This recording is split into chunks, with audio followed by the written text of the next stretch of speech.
خود را سهیم این میدان مبارزه حق علیه باطل بکنید.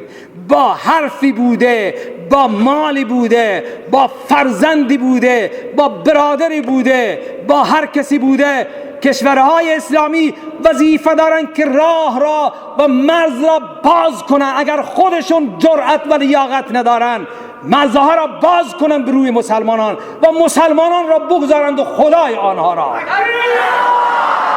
مسلمانان را بگذارند و میدان را. ما امروز این را میخواهیم، کشورهای اسلامی راه را برای ما باز بکنن، اجازه بدهن، ممانعت نکنن، جلوگیری نکنن. تکلیف مسلمانان با یهود باید روشن بشه. امروز زمانش همینه و از این به بعد دیگه فرصتی دیگری نیست. و اگر امروز مسلمانان از خود ضعف نشان دادن، برای همیشه سرکوبن و برای همیشه سرافکندن و برای همیشه به خاک آنها، به حیای آنها، به ناموس آنها، به مال آنها، به سرزمین آنها تجاوز می شود.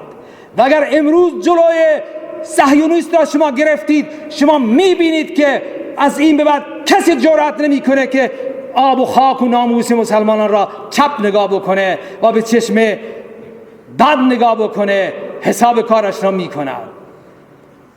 همینه جهاد، برای همینه اسلام مبارزه حق و باطل را تا قیامت، الجهاد ماض الی یوم القیامه، تا روز قیامت باقی است.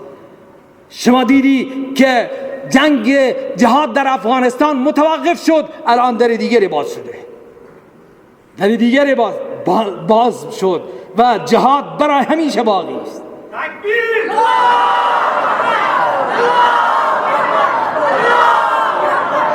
این هم آزمایشه و این هم امتحانه.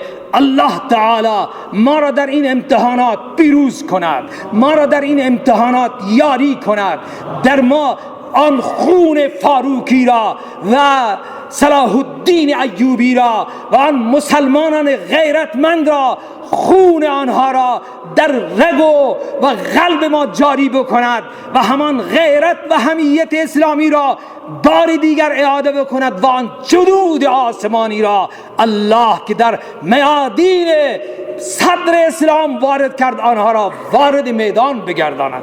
فلم تقتلوهم ولکن الله قتلهم. قرآن بی فرماد آمدن از شما در میدان و هلاک کردن دشمن شما از آن من هست، آن منم که وارد می شوم. سبحان الله. دعا می فرماد شما به میدان بیایید. اذ تستغیثون ربکم فاستجاب لکم انی ممدکم بالف من الملائکه مردفین و ما جعله الله الا بشرا لکم بشرا ولتطمئن به قلوبکم و من نصر الا من عند الله.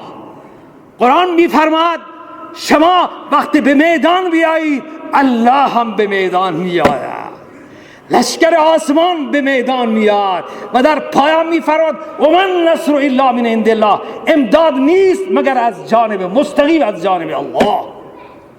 صحابه میگن در میدان بدر ما راه میرفتیم، میدیدیم که کافر از پا در آمد و نگاه میکردیم کسی نیست، به چشممان نمیخورد که کسی این را شمشیری زد، اما دیدیم که لاشش افتاد. فلم تقتلوهم ولكن الله قتلهم وما رميت اذ رميت ولكن الله رمى. تیر زدن از شما و تیر را رساندن به کفار و آنها را از پا در آوردن کار من. سبحان. شما سنگریزه بزنید، من تیر میکنم و به چشم دشمنان میرسانم و آنها را کور و نابینا و از پا در میآورم. و ما رمیت اذ رمیت ولكن الله رمى.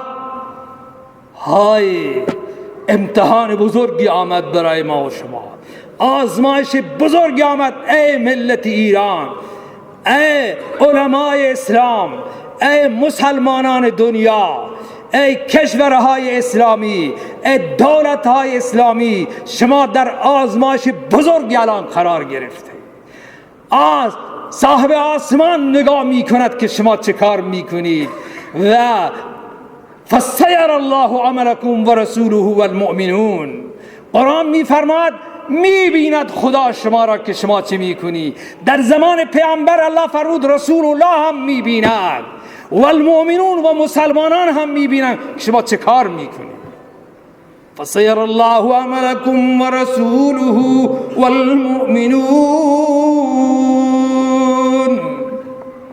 مؤمنین هم شما را می بینند، مظلومان فلسطین هم منتظر پشتیبانی شما و کمک شما و رسیدن شما در میدانند.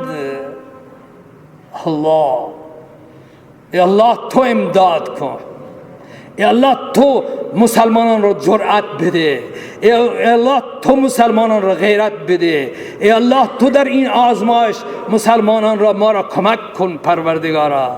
ای الله تو با قدرت خود و با عظمت خود وارد میدان شو. ای الله ناوهای آمریکایی و غربی ها را ای الله در دریا غرق کن و تار و مار کن. ای الله قدرت اینها را پاش و تکه تکه کن. ای الله، ای الله بمب های اینها را بر خود اینها برگردان و بریز. ای الله قدرت ها را اینها بگیر. انک آتیت فرعون و ملئه زینة و اموالا ربنا لیضلوا عن سبیلک ربنا اطمس على اموالهم واشدد على قلوبهم فلا یؤمنوا حتی یروا العذاب الالیم. موسی کریم الله گفت خدایا تو دادی به فرعون این قدرت را در دنیا، ای الله تو این قدرت را از اینها بگیر. ای الله قلب اینها مهر بزن که اینها ایمان دروغی نیاورند و اینها را با عذاب خود نابود کن، همانطور که پروردگارا موسی کلیم را جواب دادی. انک آتیت فرعون و ملئه زینة و اموالا فی الحیاة الدنیا ربنا لیضلوا عن سبیلک ربنا اطمس على اموالهم واشدد على قلوبهم فلا یؤمنوا حتی یروا العذاب الالیم. پروردگارا اینها را مجال نده تا اینکه عذاب علیم را به اینها بیاوری و نابود کنی. قال قد اجیبت دعوتکما. موسی دعا می کرد و هارون آمین می کرد. الله فرمود اجابت شد دعای شما فاسر بعبادی. ای موسی بردار مسلمانان را و راه ترک کردن مصر را بگیر. همین شد که موسی با یاران به کنار دریای قلزم رسیدن. فرعون هم رسید. قال اصحاب موسی انا لمدرکون، ما دستگیر شدیم. حضرت موسی فرمود کلا ان معی ربی، پروا نکنی با من پروردگار همراهه، خدا کمک میکنه مرا. موسی را فرمود اصحاب دریا بزن، دریا زد، 12 راه باز شد و حضرت موسی و یارانش به میدان تیه بیرون شدن، رفتن به صحرا رسیدن. فرعون و فرعونی ها رسیدن. آنها دیدن که این تونل ها بازن، ترسیدن. الله تعالی جبریل را فرستاد، با یه اسب سوار شد و جلو شد. و قانون اسب اینه که یکی جلو بشه همه پشت سر میان. لشکر فرعون که سوار اسب ها بودن آنها وارد دریا شدن. آنها که از آن طرف هنوز بیرون نشدن و آخرین نفرشون وارد دریا شد. الله موسی را فرمود که الان بزن عصات را به دریا. زد به دریا، دریا همه را فرو برد. سبحان الله. خدا این طور معامله میکنه. شما فقط میدان بیایید، شما در امتحان خودتون را نشان بدهید. خدا نشان میده قدرت خود را. الله تعالی نصرت بکند، حمایت بکند، حفاظت بکند و قدرت را از دست مستکبران بگیرد و مسلمانان مظلوم را و مسلمانان مستضعف را حمایت بکند و کمک بکند و خدا در دل حکام اسلامی این غیرت را بیاورد که اینها به صحنه بیانده. کار تمامه انشاءالله. و انتظار هم همینه از رهبر جمهوری اسلامی، همینه که انشاءالله ایشون فرمان صادر بکنن برای ارتش قدرتمند و مسلح کشور ایران و برای ما هم فرصت بده، ما را هم فرصت بدهید. ما هم با همین عصایی که داریم، با همین دست و پای ضعیفی که داریم، انشاءالله ما هم به صحنه می رویم. آخر دعوانا ان الحمد لله رب العالمین و صلی الله تعالی علی خیر خلقه محمد و آله و صحبه اجمعین.